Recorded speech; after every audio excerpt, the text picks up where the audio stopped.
Faire les magasins, c'était un plaisir pour Nathalie. Mais depuis un accident du travail qui a handicapé son épaule, c'est devenu un défi. Je privilégie tout ce qui est boutonnage devant parce que j'ai plus la mobilité de mon épaule. Je regarde s'il y a de l'élasticité parce que le vêtement, je l'enfile mais ça reste bloqué à une certaine hauteur. Donc il faut que le vêtement soit extensible et avec de grandes emmanchures. Comme elle, on estime que 8 millions de Français sont contraints dans le choix de leur habillement.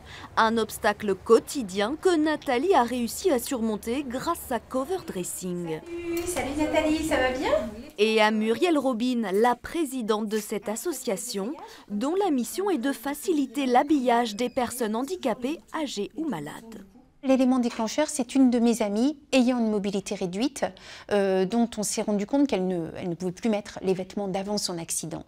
Elle ne voulait pas porter de vêtements adaptés parce que c'est pas joli et c'est cher. Et on s'est rendu compte, en allant fouiller dans les commerces, qu'on parvenait à trouver, mais noyés dans la masse, des vêtements qui pouvaient convenir.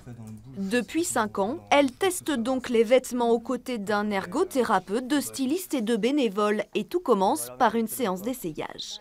J'aime beaucoup, mais elle n'est pas pratique du tout. Elle n'est pas pratique. Parce que je peux pas fermer. Mon rôle à Cover Dressing, c'est vraiment d'apporter une analyse vestimentaire sur les différentes pièces de vêtements qu'on va aller chercher en boutique.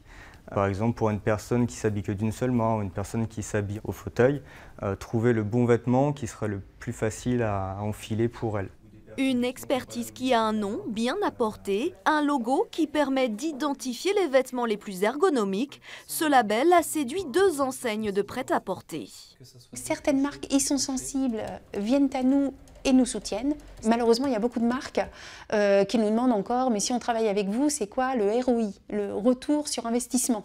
Nous, on n'est pas dans cette optique. On est vraiment dans une optique beaucoup plus vertueuse, plus généreuse. La mode doit être plus généreuse. Une générosité qui a changé le quotidien et la vie de Nathalie. J'ai appris à me réhabiller correctement, à refaire les boutiques, mais en visionnant le vêtement, en l'étudiant et en me disant ça, tout compte fait, je peux peut-être le mettre. Ça change tout. Du coup, j'ai une vie sociale, je me rhabille, je revis comme tout le monde, quoi. Un message d'encouragement pour l'association qui travaille actuellement sur la mise en ligne d'un site d'échange et de partage.